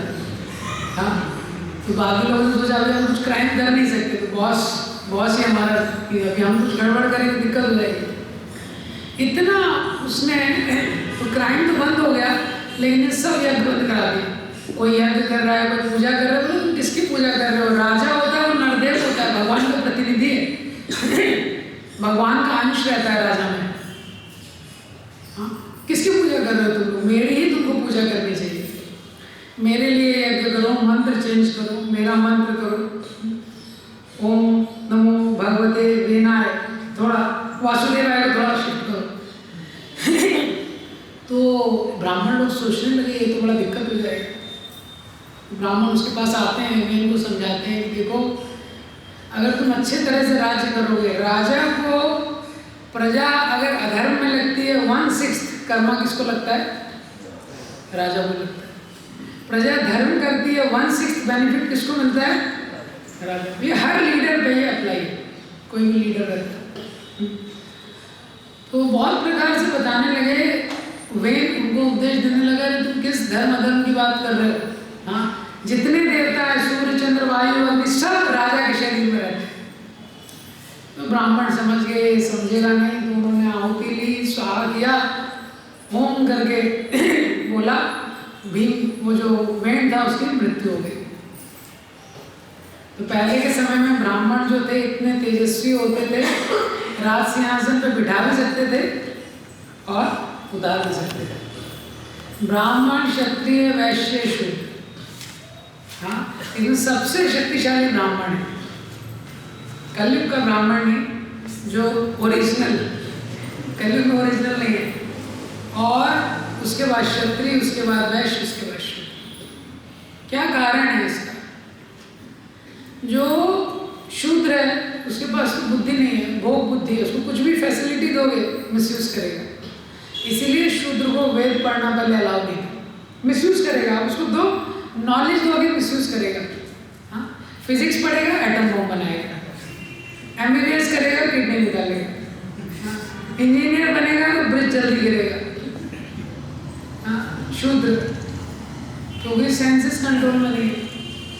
जो वैश्य है, तो वैश्य ऑफर करता है कुछ, वैश्य ऑफर करता है, वैश्य देता है, लेकिन जितना देता है उससे ज़्यादा लेता है। दुकानदार होता है ना, वो देता है कुछ, लेकिन देने से ज़्यादा लेता है। एक सेंस का अंडरस्टैंडिंग देना। जो क्षत्रिय है प्रोटेक्शन देता है, क्षत्रिय क्या है? प्रोटेक्शन देता है, लेकिन क्षत्रिय सरेंडर मांगता है, सबमिशन मांगता है, टैक्स मांगता है। क्षत्रिय को, जो ब्राह्मण है वो केवल देता है और अपने लिए उसको कुछ नहीं चाहिए। ब्रह्म जानाति इति ब्राह्मणा, इसीलिए वो उसके पास सबसे ज्यादा शक्ति है, क्योंकि उसको अपने लिए कुछ चाहिए नहीं है, इसीलिए शक्ति है। आप देखेंगे दशरथ महाराज ने यज्ञ किया, पूरी पृथ्वी ब्राह्मणों को दे दी, ब्राह्मणों ने स्वीकार की और वापस कर दी। आज के डेट में होता तो तुरंत लॉयर को बुला के रजिस्ट्री करवा लेते। गंभीर चल रही है,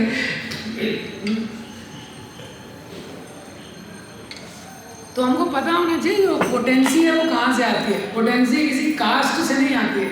चतुर्वर्णन मया सृष्टम गुण कर्म विभाग से, ये ओरिजिनल वर्णाश्रम है। गुण और कर्म होने चाहिए उसमें। गुण मतलब क्वालिटी, कर्म मतलब एक्टिविटी। तो ब्राह्मण की एक्टिविटी क्या है? यजन, याजन, पठन पाठन, दान, प्रतिग्रह, ये एक्टिविटी है। कृषि, गोरक्षा, वाणिज्यम, ये वैश्य की एक्टिविटी है। तो आइडियली ब्राह्मण नहीं है खेती में भी, वो बिजनेस नहीं कर सकता। आज की डेट में सब मिक्स है, ठीक है। ये एक्टिविटी है। और क्वालिटी क्या है ब्राह्मण की? क्षमा, दमा, तपा, सत्यम, अहिंसा, शांति, आर्जवम, ये क्वालिटी है। तो सबसे पहला क्वालिटी है ब्राह्मण का, वो किसी को भी क्षमा कर सकता है। क्षमा का क्वालिटी, दमा, सेंस कंट्रोल, सत्यम, सत्य के पथ पे और परम सत्य से जो कनेक्टेड है। क्षमा, दमा, तपा, सत्यम, अहिंसा, किसी को कष्ट नहीं पहुंचाना चाहता है। शांति, आजीवन, क्लीनलीनेस, सिंप्लिसिटी, सरल जीवन। बहुत काम चाहिए उसको, कुछ नहीं चाहिए, तपस्या ही उसका धन है।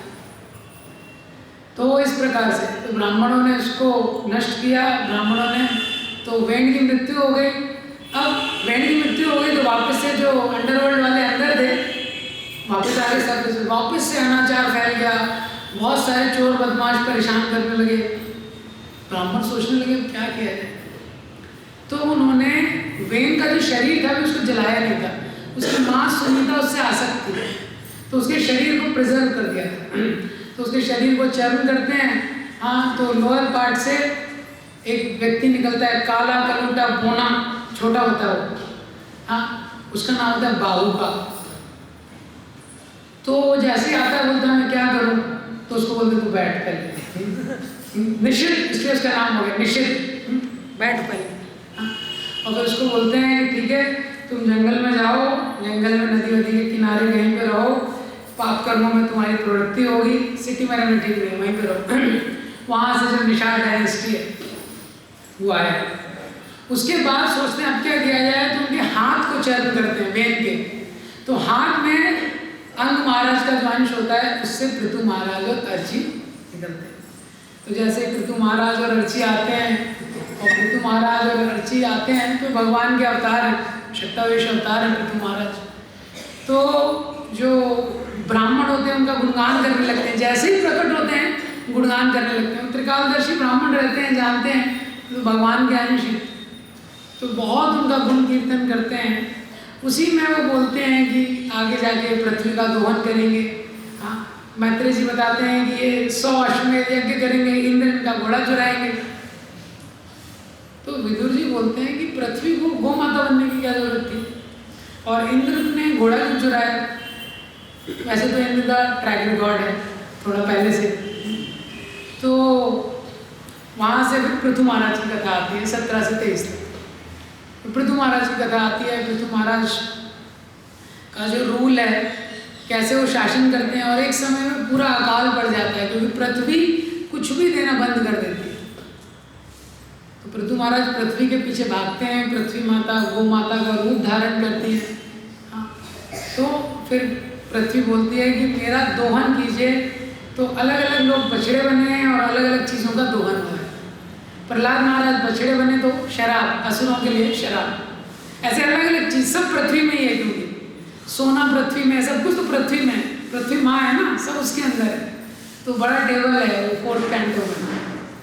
तो कौन बछड़ा बना है, क्या उसने निकाला है। इसके बाद सारी पृथ्वी में पहाड़ पहाड़ होते हैं। तो पृथु महाराज उसको फ्लैट करते हैं, सिटीज वगैरह बनाते हैं। उससे पहले सब ऐसे ही था, स्पॉन्टेनियस था सब सिस्टम। तो पृथु महाराज ने वो किया। इसके बाद पृथु महाराज अश्वमेध यज्ञ करते हैं, 99 अश्वमेध यज्ञ हो जाते हैं, 100 अश्वमेध यज्ञ करते हैं। वो अश्वमेध यज्ञ रिकॉर्ड के लिए नहीं कर रहे होते हैं, अपनी प्रजा को संतुष्ट करने के लिए, प्रजा के वेलफेयर के लिए कर रहे होते हैं। तो पृथु महाराज जब यज्ञ करते हैं, तो जब 100वां यज्ञ होता है तो इंद्र सन्यासी के वेश में आता है। तो इंद्र घोड़ा चुरा लेता है। जैसे ही यज्ञ का पूर्णाहुति डालने वाले होते हैं, घोड़ा गायब। तो उनका एक बेटा होता है पृथु महाराज का, उसका नाम होता है विजिताश्व। ये नाम उसका ऐसे ही पड़ा, अश्व को विजय करने वाला, जिसने इंद्र से अश्व को जीता। तो अत्रि मुनि पुरोहित होते हैं, बोलते हैं घोड़ा कहाँ है? तो विजिताश्व को पुरोहित, पृथु महाराज तो यज्ञ में बैठे होते हैं, तो अत्रि मुनि बोलते हैं ढूंढो। तो विजिताश्व जाता है। तो जब वो जाता है इंद्र के पीछे, तो इंद्र घोड़ा छोड़ के गायब हो जाता है, वापस लेके आ जाता है। वापस से यज्ञ होने लगता है। वापस से जब टाइम आता है, इंद्र वापस से गायब कर देता है। फिर विजिताश्व पीछे भागता है। तो इस बार जब पीछे भागता है, तो मारने वाला होता है इंद्र सन्यासी का वेश धारण कर लेता है। तो सोचता सन्यासी को मारना नहीं चाहिए, छोड़ देता है, घोड़ा वापस लेके आ जाता है। दूसरी बार हो गया, वापस से पुनः, तो वापस से इंद्र तीसरे टाइम घोड़ा चुरा के जाता है। तो अत्रि मुनि बोलते इसका मत करो, ये इंद्र है। तो वापस जाते हैं, मारने वाले होते हैं इस बार दूसरे सन्यासी का। बहुत सारे संप्रदाय हैं, कुंभ मेला में वैरायटी दिखते हैं।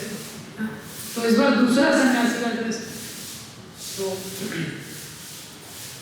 अब पृथु महाराज बोलते हैं मैं ही इसका वध कर देता हूँ। तो अत्रि मुनि बोलते नहीं नहीं नहीं, आप मत उठिए, आप यज्ञ में। तो पृथु महाराज बोलते हैं पुरोहित को, ठीक है आहुति डालिए, यज्ञ में आहुत कीजिए इसको, इंद्र को बुलाइए। तो आहुति डालते हैं, इंद्र खींच के आने लगता है। पहले के पावरफुल ब्राह्मण रहते थे, वो आहुति डालते हो, इंद्र आने लगता है। तो ब्रह्मा जी आ जाते हैं। ब्रह्मा जी बोलते हैं पृथु को, अरे इंद्र भगवान का आगे छोड़ दो, 100 यज्ञ करके तुम क्या करोगे? 99 हो गया ना, ठीक है ना, 99 हो गया। तो ब्रह्मा जी जब ऐसा बोलते हैं, तो पृथु महाराज बंद कर देते 99 पे। इंद्र का नाम है शतक्रतु, जिसने 100 यज्ञ किए हैं, और इंद्र के पास वो रिकॉर्ड है, और उसके पास एक लेवल, और जो 100 यज्ञ करता है वो इंद्र बनने का क्वालिफाइड है, शतक्रतु। पृथु महाराज इंद्र बनना नहीं चाहते थे, लेकिन ये बहुत महत्वपूर्ण प्रसंग है श्रीमद् भागवतम में। गौरांग दर्शक ने इसमें एक आर्टिकल लिखा है, वाई 99 इज ग्रेटर देन 100। वैसे 99 100 से छोटा होता है, लेकिन ये 99 पृथु महाराज का 100 से बड़ा है, 100 यज्ञ से। तो ब्रह्मा जी बोलते हैं पृथु को कि आप तो प्रजा की वेलफेयर के लिए कर रहे हो ना, 99 में हो जाएगा, 100 छोड़। और पृथु महाराज का कोई गलती है, पूरे प्रसंग में पृथु महाराज का कोई गलती नहीं, कोई गलती है, कोई गलती नहीं, लेकिन वो यज्ञ बंद कर देते ब्रह्मा जी के कहने पर। और गलती किसकी है? इंद्र की गलती है। तो यहाँ पे क्या है, और कब ब्रह्मा जी ने बंद करने बोला? 99 पे। अरे भाई 50 पे बोल देते, 51 पे बोल देते, थोड़ा इजी रहता, 40 पे बोल देते, 99 पे। अभी उनका 100 होने वाला है, और अश्वमेध यज्ञ कोई छोटी चीज़ नहीं है। अगर कोई राजा एक अश्वमेध यज्ञ कर लेता था तो इतिहास में उसका नाम आ जाता था, इतना बड़ा चीज़ है। अब 99 हो गया, 100 कंप्लीट होने वाला है, लेकिन ब्रह्मा जी ने बोला रहने दो, और पृथु महाराज मान गए, 99 पे मान गए। तो इस यज्ञ में पृथु महाराज ने 99 यज्ञ करके ज़्यादा बेनिफिट लिया। तो 99 इज ग्रेटर देन 100। क्यों? क्योंकि जो पृथु महाराज थे, he was submissive. Submissiveness is greater than stubbornness. जो व्यक्ति सबमिसिव है, वो स्टबर्न व्यक्ति तो इंद्र जिद्दी था, वो कसम खा के बैठा था मेरा रिकॉर्ड टूटना नहीं चाहिए, लेकिन पृथु महाराज थे सबमिसिव। तो सबमिसिवनेस शास्त्र के according is greater than stubbornness. तो flexibility is greater than rigidity. तो जो इंद्र है वो रिजिड था, मेरे नाम पे 100 का है, दूसरा कोई होना नहीं चाहिए। पृथु महाराज बहुत फ्लेक्सिबल थे, 100 डेज का टारगेट लिया था, लेकिन अगर हरि गुरु और वैष्णव को 99 पसंद कर रहा है तो टारगेट से ज़्यादा इम्पोर्टेंट है उनका। बहुत फ्लेक्सिबल थे, फ्लेक्सिबल हो गए। भक्ति में भी अगर मैं बहुत रिजिड है किसी भी चीज़ के लिए तो सेवा करने में उसको दिक्कत होती है, क्योंकि बहुत अगर साधना को लेकर बहुत रिजिड हो गया कोई तो उसको दिक्कत हो जाती है मोल्ड होने। तो एक लेवल के ऊपर स्पिरिचुअल प्रैक्टिस से कॉम्प्रोमाइज नहीं किया जा सकता, लेकिन ब्लेसिंग्स के लिए फ्लेक्सिबल होना इंपॉर्टेंट है। When we are flexible to serve, flexible. तो accomplishment, blessings are greater than accomplishment. तो इंद्र को केवल अकम्प्लिशमेंट मिला, हाँ भाई अभी भी कुर्सी पे इंद्र ही है, लेकिन पृथु महाराज को ब्रह्मा जी का ब्लेसिंग मिला। उसके बाद क्या है, भगवान स्वयं आए। Forgiveness is greater than envy. तो जब प्रसंग आगे चलता है तो पहले ब्रह्मा जी बोलते हैं, पृथु महाराज बंद कर देते हैं, उसके बाद भगवान स्वयं आते हैं, इंद्र को साथ में लेके आते हैं और भगवान बोलते हैं पृथु को, ये इंद्र ने तुम्हारे प्रति अपराध किया है, तुम्हारा घोड़ा चोरी किया था, इसको माफ करो। और पृथु महाराज इंद्र का आलिंगन करते हैं, तुरंत माफ कर देते हैं। तो इंद्र के हृदय में द्वेष था, इनके हृदय में क्या था, द्वेष था, लेकिन पृथु महाराज ने क्या किया, क्षमा किया। ये shelter is greater then insecurity. तो इंद्र था, उसको इनसिक्योरिटी थी, इंद्र राजा है तभी भी इनसिक्योरिटी, लेकिन जो पृथु महाराज थे उनके पास भगवान का आश्रय था। तो जब व्यक्ति के पास आश्रय रहता है तो उसके लिए कोई भी चीज छोड़ना, ग्रहण करना सब इजी हो जाता है। ध्रुव महाराज ने 36,000 साल राज्य किया, छोड़ने में उनको टाइम नहीं लगा। प्रहलाद महाराज ने कई हजार साल राज्य किया, छोड़ने में उनको टाइम नहीं लगा। और युधिष्ठिर महाराज ने इतने साल राज्य किया, जैसे ही पता चला कृष्ण चले गए, छोड़ने में उनको भी टाइम नहीं लगा। ये तो अगर आसक्ति है तो बहुत तुच्छ चीज है, उससे भी महान आसक्ति हो जाती है। चीज तुच्छ है लेकिन आसक्ति क्या हो जाती है, महान। अगर व्यक्ति डिटैच है तो चीज महान है लेकिन उससे आसक्ति नहीं होता। ये दो एक्सट्रीम है।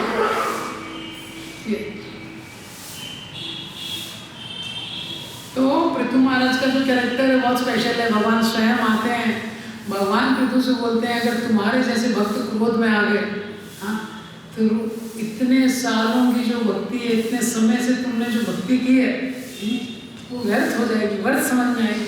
हाँ, लोगों का भरोसा नहीं रहेगा अगर तुम्हारे जैसे भक्त। और भगवान इतने प्रसन्न होते हैं पृथु महाराज से।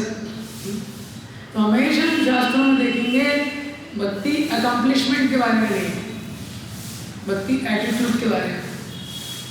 तो भगवान पृथु महाराज से बोलते हैं कि आपको क्या चाहिए मुझे बताइए।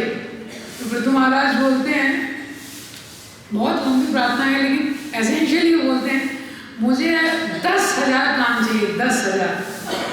ये ब्रह्मांड में कहीं पे कोई भी हरि कथा चल रही है मैं उसको सुनना चाहता हूँ। ये पूरे ब्रह्मांड में कहीं पे एनीवेयर एनी टाइम हरि कथा is happening, I want to hear. उसके लिए मुझे इतने सारे काम चाहिए, क्योंकि जो आपके महाअमृत मग्न चित्ता, जो आपके शुद्ध भक्त हैं, उनके हृदय से जो कृष्ण कथा उनके मुख के द्वारा जब वो प्रवाहित हो रही है तो कहीं भी चल रही है, उसको मैं सुनना चाहता हूँ। दो जो कान है वो इनसफिशिएंट है। ये वो प्रार्थना कर, ये लगभग सारे भक्तों की प्रार्थना इसी लाइन्स पे है। तो पृथु महाराज के बाद पृथु महाराज जब इस तरह से बताते हैं आगे प्रचेतास का प्रसंग में नचिकेता के प्रसंग में भी यही चीज़ है। तो ये जो लेकिन सती और दक्ष का जो प्रसंग है, इसमें जस्ट एक फाइनल कंक्लूडिंग लेसन है कि ऑफेंस का, जैसे मैंने बताया कि ऑफेंस जो है वो भक्ति में बहुत डेंजर है व्यक्ति कि किसी भी व्यक्ति की भक्ति में, स्पेशली जब हम भक्ति शुरू कर देते हैं तो विशेषकर और ज़्यादा वो हो जाता है। तो चार तरह से, जनरली बहुत तरह से अपराध होते हैं, लेकिन एक होता है जब वो व्यक्ति थॉट के लेवल पे अपराध करता है। वो फिजिकल अपराध नहीं हुआ है अभी, इट्स लाइक मतलब थॉट के लेवल पे उसके वैष्णवों के प्रति दोष दर्शन, वैष्णवों के प्रति दोष दर्शन। तो कले दोष निधे राजन मस्ती एक महान गुना, कलयुग में दोषों का सागर है। तो दोष देखना तो बहुत आसान है, उसके ऊपर हमारे कलयुग में जिस प्रकार के चक्षु हैं उसमें जूम है, दोष कहीं दिखता है तो जूम आउट हो जाता है एकदम।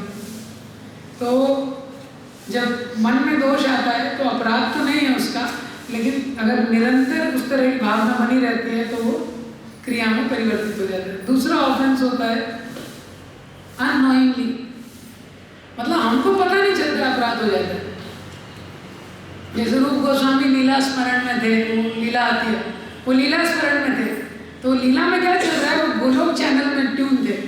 तो लीला में राधा रानी और कृष्ण, हाँ लीला में राधा रानी और कृष्ण, और तो कृष्ण शाखा को नीचे कर रहे हैं, राधा रानी फूल तोड़ रहे हैं, और सडनली कृष्ण शाखा को छोड़ देते हैं और राधा रानी उसमें ऊपर ऐसे टिक जाते।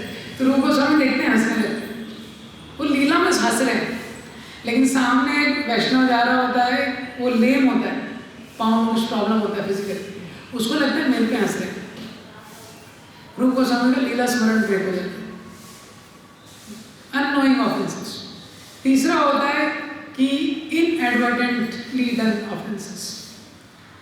इसका मतलब क्या होता है कि हमने कुछ क्रिया की, उसकी वजह से दूसरा व्यक्ति थोड़ा अफेक्ट हो गया, उस तरह से अपराध हो जाता है। जैसे कभी कुछ बोलते हैं किसी व्यक्ति को, कभी बुरा लग जाता है। कभी क्या है, सपोज हम गए किसी को मतलब अलग तरह का लेवल है, मतलब आपने अननोइंग में क्या है, आपको पता ही नहीं कि क्या हो गया। इनएडवर्टेंट में क्या है, आपसे कोई अपराध हो गया, वो दूसरे के बिहेवियर में आपको दिख जाएगा। तो वैष्णव फिर अच्छे से थोड़ा आ जाता है ना डीलिंग में, स्निग्ध नहीं रह जाती है, स्मूथ बातों में। ये तीसरा अपराध। और चौथा है डेलिबरेट ऑफेंसेस, जो कसम खा के व्यक्ति कर रहा है एकदम खुलेआम। तो चौथा वाला सबसे सीवियर है, क्योंकि भगवान को विग्रह में वो सब जानते हैं। तो रिएक्शन सबका होता है, लेकिन चौथा सबसे सीवियर है, डेलिबरेट ऑफेंस। दक्ष ने किया, डेलिबरेट ऑफेंसेस बहुत डेंजरस है।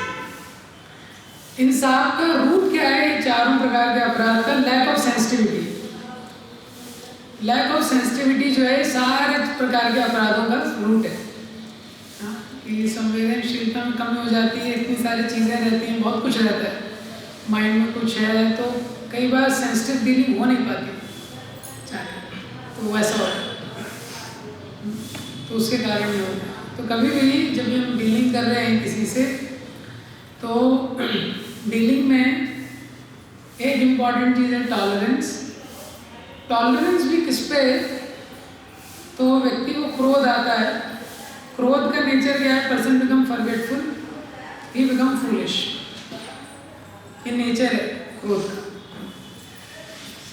घायतो विषयान् पुंसा संगस्तेषु जायते, संगात् संजायते कामा, कामा क्रोधो विजायते, क्रोधो भवति सम्मोहः, सम्मोहः स्मृति विभ्रमा, स्मृति भ्रंशात् बुद्धिनाशो, बुद्धिनाशात् प्रणश्यति। 8 stages of fall down, 2.62-63। तो क्रोधो भवति सम्मोहः, क्रोध से क्या होता है? इल्यूजन, डिल्यूजन हो जाता है। सम्मोहः विशेष रूपेण मोह, सम्मोह स्मृति विभ्रमा, और फिर क्या होता है? स्मृति चली जाती है। ये स्मृति क्या है? जो शास्त्रों में पढ़ा है वो भूल जाता है। आपने देखा है ना, व्यक्ति को जब क्रोध आता है तो जो पढ़ा है, लेक्चर में सुना है, भूल जाता है, शास्त्र में पढ़ा है वो भूल जाता है। और स्मृति विभ्रमा का मतलब क्या है कि किस व्यक्ति से बात कर रहा है, इस व्यक्ति ने क्या क्या किया है, ग्रैटिट्यूड चला जाता है, ग्रैटिट्यूड चला जाता है। स्मृति विभ्रमा कि इस व्यक्ति ने मेरे लिए जीवन में क्या क्या किया है, वो भी चला जाता है। बुद्धि नाश हो, बुद्धि का नाश हो जाता है, प्रणश्यति उसका पतन हो जाता है। तो person become forgetful, he become foolish in krodh. तो क्रोध के समय टॉलरेंस का मतलब क्या है, जब भी डीलिंग्स हो रही है, it's important to tell right thing at right time in a right way, ये एक प्रिंसिपल है।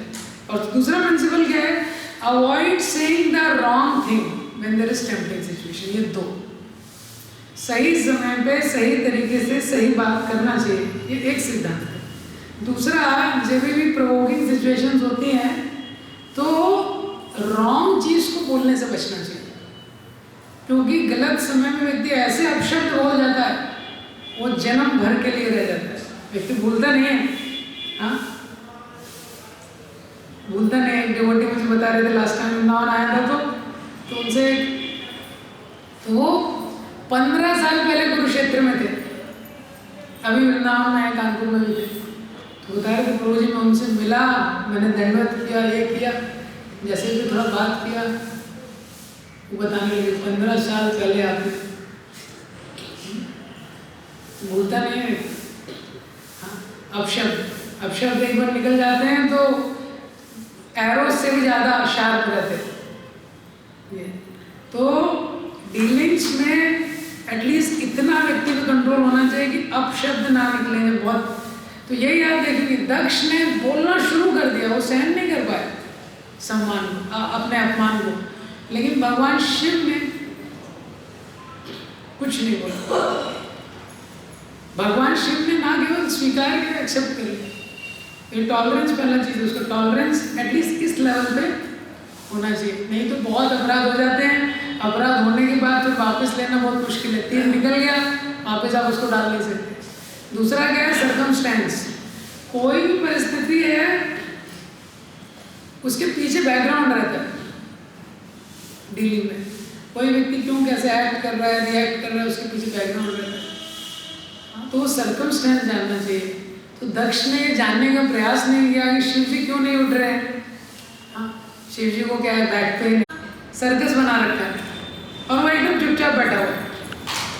तो जो को पैसेंजर्स होते हैं बाकी बोलते हैं, भैया थोड़ा इनका वॉल्यूम कम करो, थोड़ा रेगुलेशन करो। तो क्या तहलका मचा दिया ट्रेन में इन्होंने, तो कुछ बोलता नहीं।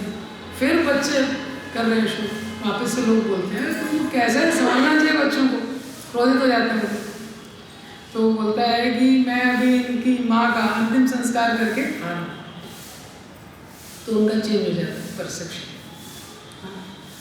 सर्कमस्टेंस रहता है। दूसरा, तीसरा चीज़ है डीलिंग्स में एक्सेप्टेंस इम्पॉर्टेंट है। तो जब हम एक्सेप्ट कर लेते हैं कुछ चीज़ों को तो इतना पेन नहीं होता है। राम जी को जैसे ही वनवास मिला, जैसे ही सुना, उसी क्षण उन्होंने एक्सेप्ट कर लिया। जब व्यक्ति एक्सेप्ट नहीं कर पाता है तो बहुत समय तक, जैसे दक्ष ने यहाँ पे एक्सेप्ट नहीं किया, उसको गोट का शरीर, बकरी का शरीर मिल गया, लेकिन उसने एक्सेप्ट नहीं किया। आगे भी शिव जी से प्रार्थना करता है, लेकिन अपराध उसका गया नहीं है। तो आचार्य लिखते हैं अपराध के अंश थे, बाद में नारद मुनि का भी अपराध करता है। तो बोलना एक अलग है, लेकिन हृदय से व्यक्ति एक्सेप्ट नहीं करता उस सिचुएशंस को। जब कोई एक्सेप्ट कर लेता है तो उसके लिए इजी हो जाता है। चौथा चीज़ क्या है, इम्पोर्टेंस। कभी भी कुछ डीलिंग में प्रॉब्लम हो रहा है, देखना चाहिए कि इशू मेजर है कि पर्सन बड़ा है इशू से। इशू इज इम्पॉर्टेंट और द पर्सन इज इम्पॉर्टेंट। ये जो इशू है, जो झगड़ा है, ये झगड़ा ज़्यादा बड़ा है या व्यक्ति ज़्यादा बड़ा है? क्योंकि झगड़ा जब भी कहीं मतभेद होता है, डिफरेंस ऑफ ओपिनियन होता है, वो किसी चीज़ को लेके होता है। जनरली राइट और रॉन्ग के बीच में ज़्यादा झगड़ा नहीं होता है, दो राइट्स के बीच में झगड़ा होता है। एक व्यक्ति का ऐसा ओपिनियन है, दूसरे का दूसरा ओपिनियन है, दोनों का अलग अलग ओपिनियन है, लेकिन ओपिनियन से बड़ा पर्सन है, वो ज़्यादा इम्पोर्टेंट है। तो इस संसार में जो प्रूव करना चाहता है, बहुत सारे रिश्तों को खो बैठता है। उसको प्रूव करना है, मैं सही हूँ, मैं सही हूँ, तो ठीक है भाई, तू सही है, तो बाकी जितने गलत हैं साइड हो जाते हैं, फिर वो अकेले ही बचता है सही। हाँ, और फाइनल है ट्रांसेंडेंस। ट्रांसेंडेंस मतलब फाइनल कॉन्फ्लिक्ट तभी सॉल्व होगा जितना हम भगवान का आश्रय लेंगे और भगवान में मति लगेगी। तो ध्रुव आना चाहिए। मटेरियल प्रॉब्लम को सॉल्व करने का कोई दूसरा तरीका नहीं है संसार में। स्पिरिचुअल कैपेसिटी बढ़ती है तभी उसका एक सोल्यूशन होता है।